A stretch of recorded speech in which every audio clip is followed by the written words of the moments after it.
السلام علیکم، کیسے ہیں دوست؟ میں اللہ تعالیٰ سے دعا کرتا ہوں کہ آپ سب کو اپنے حفظ و امان میں رکھیں۔ آج جو میں آپ کو کہانی سنانے والا ہوں، یہ کہانی آپ کے رونگٹے کھڑے کر دے گی۔ کراچی سے ناران کاغان کی ایک عام سی پکنک، مگر یہ سفر ایک ڈراؤنے خواب میں بدل گیا۔ ہوٹل کی خاموش دیواروں میں چھپی سرگوشیاں، دروازے پر کسی کی موجودگی کا احساس، اور ایک جلی ہوئی عورت کی سفید آنکھیں، یہ سب کچھ ایک ایسا تھا جو بیان سے باہر ہے۔ کیا یہ خاندان اس خوفناک راز سے بچ پایا، یا کچھ ایسا ہوا جو ہمیشہ ان کے ساتھ رہے گا؟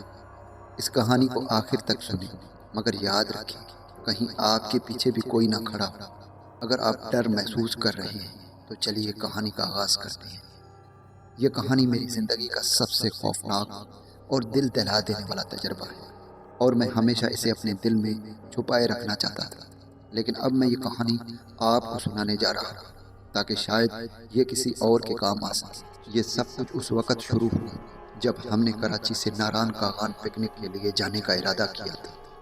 میرے ساتھ میری فیملی تھی، میری بیوی، بچے اور والدین۔ ہم سب خوش تھے کہ ایک لمبے عرصے بعد ہم سب اکٹھے چھٹیاں گزارنے جا رہے تھے۔ ناران کاغان کے خوبصورت پہاڑ، جھیلیں اور قدرتی مناظر ہمیں بہت کشش کر رہی تھی۔ ہم نے گاڑی میں اپنا سامان رکھا، ہم صبح کے 4 بجے روانہ ہوئے، اور پورے راستے میں ہم نے قدرتی مناظر کا لطف اٹھایا۔ پہاڑوں کی سرسبز وادیوں، جھیلوں کی خاموشی اور ہوا کی ٹھنڈک نے دل کو سکون دیا۔ ہم نے رات کو ناران کے ایک خوبصورت ہوٹل میں بکنگ کروا رکھی تھی۔ ہوٹل کا منظر اتنا پرسکون تھا کہ کوئی بھی وہاں آرام سے رات گزار سکتا تھا۔ لیکن جب ہم ہوٹل پہنچے تب ہمیں کچھ عجیب سا محسوس ہوا۔ ہوٹل کا اندرونی حصہ خوبصورت تھا، مگر وہاں کی خاموشی اور سناٹا کچھ زیادہ ہی عجیب تھا۔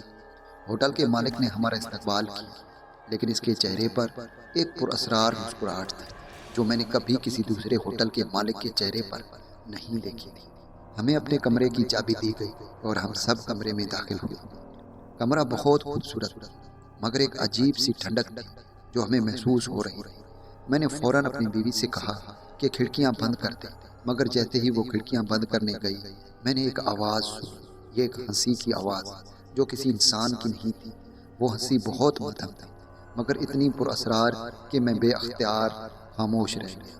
رات کا وقت آیا اور ہم سب بستر پر سونے کے لیے لیٹ گئے، لیکن ہر گزرنے والے لمحے کے ساتھ ہوٹل کی دیواروں سے عجیب و غریب آوازیں آنے لگی، جیسے کسی کی ہنسی کی، دروازے کی دستک، اور کبھی کبھار آہستہ آہستہ چلنے کی آوازیں۔ میں نے ان سب کو نظر انداز کیا اور اپنے آپ کو تسلی دی کہ یہ سب تھکاوٹ کی وجہ سے ہو رہا ہے۔ لیکن جیسے جیسے وقت گزرتا گیا، یہ آواز زیادہ واضح ہونے لگی۔ مجھے محسوس ہوا جیسے کوئی ہمارے کمرے کے دروازے کے باہر کھڑا ہے اور آہستہ آہستہ سانس لے رہا ہے۔ میں نے اپنی بیوی کو جگایا، لیکن وہ گہری نیند میں تھی۔ میں نے ہمت کی اور دروازے کے قریب جا کر جھانکنے کی کوشش کی، لیکن جیسے ہی میں نے دروازہ کھولنے کے لیے ہاتھ بڑھایا، دروازہ خود ہی دھیرے دھیرے کھلنے لگا۔ میرے دل کی دھڑکن تیز ہو گئی۔ دروازے کے پیچھے کوئی نہیں تھا، لیکن ہوٹل کے لمبے اور اندھیرے ہال میں ایک سایہ ہلتا جھلتا محسوس ہوا۔ وہ سایہ تیزی سے ایک طرف کو بڑھا اور دیوار میں غائب ہو گیا۔ میں نے فوراً دروازہ بند کیا اور ڈر کے مارے ایک کونے میں بیٹھ گیا۔ پھر مجھے یاد آیا کہ میرے پاس ایک چھوٹا سا قرآن مجید ہمیشہ ساتھ رہتا تھا۔ میں نے فوراً قرآن مجید کی تلاوت شروع کر دی۔ جیسے تیسے رات تو گزر گئی۔ اگلی صبح جب ہم سب اٹھے تو میں نے رات کے واقعات کا ذکر کیا۔ میری ماں نے میری آنکھوں میں خوف دیکھ کر قرآن پاک کی تلاوت شروع کر دی۔ ہم نے ہوٹل کے مالک سے اس بارے میں پوچھا، لیکن وہ ہماری بات کو ٹال گیا اور کہا کہ یہ سب وہم ہے، یہاں ایسا کچھ بھی نہیں ہے۔ دوپہر کے وقت ہم نے ناران کی وادیوں کا سفر کیا اور شام میں ہوٹل واپس لوٹ آئے، لیکن جیسے ہی ہم نے ہوٹل کے کمرے میں قدم رکھا، ایک ٹھنڈی اور بوجھل ہوا ہمیں محسوس ہوئی۔ ایسا لگ رہا تھا جیسے کوئی ہمارے آنے کا انتظار کر رہا۔ رات کے اندھیرا گہرا ہونے لگا، اور جیسے ہی ہم سب سونے کی تیاری کرنے لگے، اچانک کمرے کی لائٹ بند ہو گئی۔ میں نے موبائل کی ٹارچ جلائی، لیکن موبائل خود ہی بند ہو گیا۔ میری بیوی بہت زیادہ ڈر گئی اور قرآن مجید کی تلاوت کرنے لگی، مگر اس کے صفحے خود بخود پلٹنے لگے جیسے کوئی اور بھی اسے پڑھ رہا ہو۔ اچانک دیواروں پر سائے نظر آنے لگے اور ہم سب کے کانوں میں سرگوشیاں گونجنے لگیں۔ ان سرگوشیوں میں ہمیں اپنے نام سنائی دینے لگے۔ ایسا لگتا تھا جیسے کوئی ہمیں ہماری ماضی کے گناہوں کی یاد دلا رہا ہے۔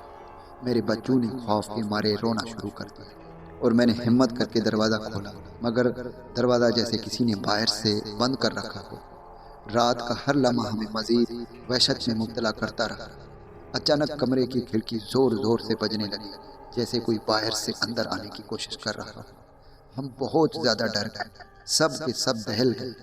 جب میں نے ہمت کر کے کھڑکی سے باہر جھانکا تو مجھے ایک عورت نظر آئی، جس کی آنکھیں بالکل سفید اور اس کا چہرہ مکمل طور پر جلا ہوا تھا۔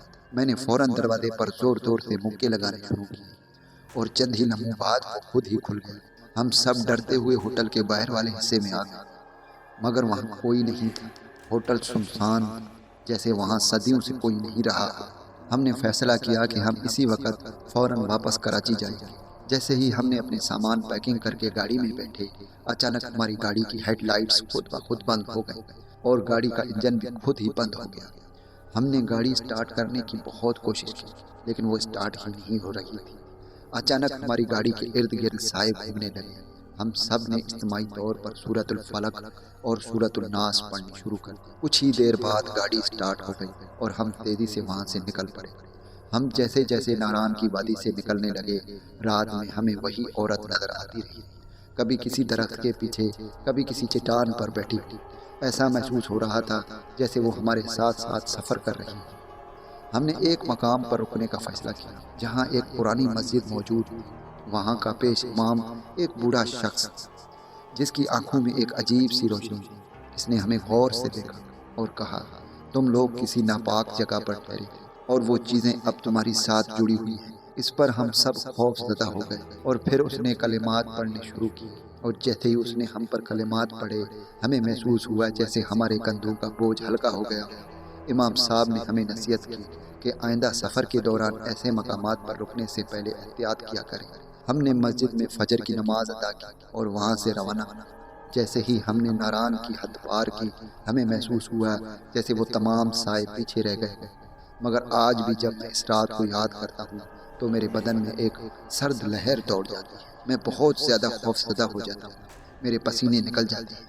مجھے ایسا محسوس ہوتا ہے جیسے وہ چیزیں اب بھی ہمیں کہیں نہ کہیں سے دیکھ رہی ہیں۔ تو دوستو، اگر آپ کی بھی اس طرح کی کوئی کہانی ہے، آپ کے ساتھ بھی اس طرح کا کوئی واقعات ہوا ہے، تو آپ ہمیں شیئر کریں تاکہ ہم اسے نوریٹ کر کے اپلوڈ کریں۔